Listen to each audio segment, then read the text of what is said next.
Memnon, the son of Tithonus and Eos, was a fierce warrior and the king of Ethiopia. He was known to be almost equal in skill and bravery to Achilles himself. During the Trojan War, Memnon arrived at Troy with his large army to defend the city. In a fierce battle, he killed Antilochus, Nestor's son. However, when Nestor challenged him to fight, Memnon refused, knowing that there was no honor in killing an aged man. Despite Memnon's refusal, Nestor was determined to avenge Antilochus' death. He pleaded with Achilles to fight Memnon and avenge his son. Eventually, Achilles agreed and the two warriors clashed on the battlefield. It was a fierce fight and in the end, Achilles emerged victorious, killing Memnon. As he drove his spear through Memnon's chest, the Ethiopian army scattered. Zeus took pity on Eos' grief at the loss of her son and granted Memnon immortality after his death. His story was recorded in the epic Aethiopus and in Quintus of Smyrna's Post-America. According to Dictys Cretensis, Memnon arrived at Troy with a large army from India and Ethiopia, surpassing the expectations of those who prayed for help. Memnon was remembered as a brave warrior and a skilled leader, who fought to defend his people and his beliefs. His legacy lived on through the ages, inspiring future generations of warriors and leaders to fight bravely and honorably, just as Memnon had done. Memnon, the king of Ethiopia, led his massive army to the city of Troy in response to an argument between Polydamas, Helen, and Priam. His grand arrival sparked a feast in his honor, where Priam praised him as the savior of Troy. Despite the praises, Memnon humbly warned them not to boast at dinner and instead hoped that his strength would be seen in battle. The next day, Zeus's divine love towards Memnon was so great that all the Olympian gods promised not to interfere in the fighting. During the battle, Memnon killed Nestor's son, Antilochus, but refused to fight against the elderly Nestor despite his eagerness for vengeance. This highlighted Memnon's virtues, which were similar to those of Achilles. Upon reaching the Greek ships, Nestor begged Achilles to fight and avenge Antilochus.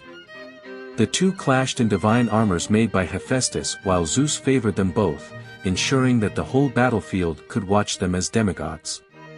After a long and grueling battle, Achilles finally stabbed Memnon through the heart, making his entire army flee in terror. However, the gods still honored Memnon, and during the anniversary of his death, they gathered all his drops of blood to form a river that smelled of human flesh.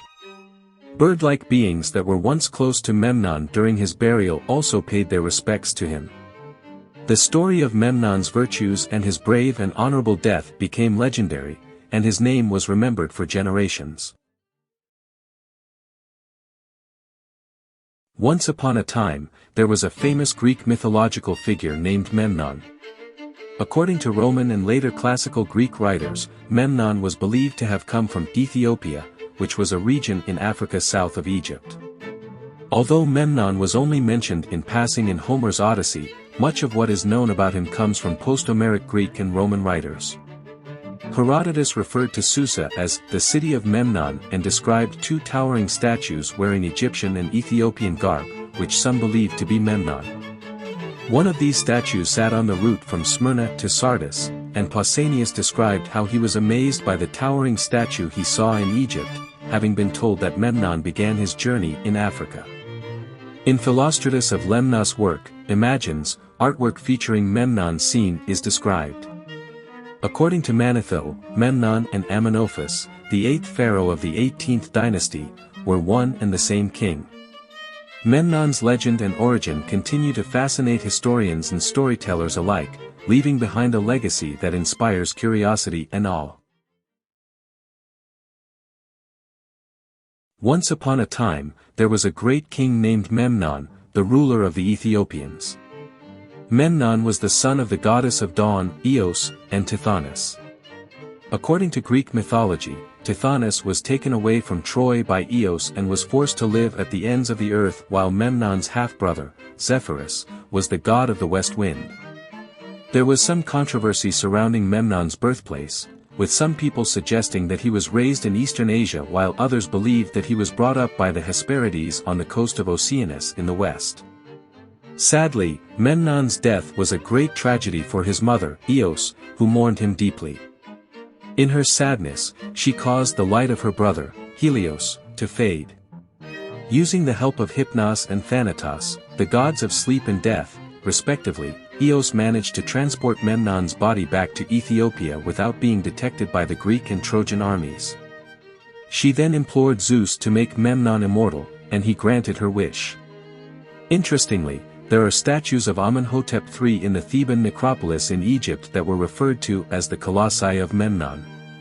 According to Pliny the Elder and other sources, one of these statues made a sound in the morning, which led to the belief that it was the mournful voice of Eos. Do you want to explore more Greek mythology stories? Who do you want to see featured next? Subscribe and leave a comment below to let me know. I'll see you in the next video.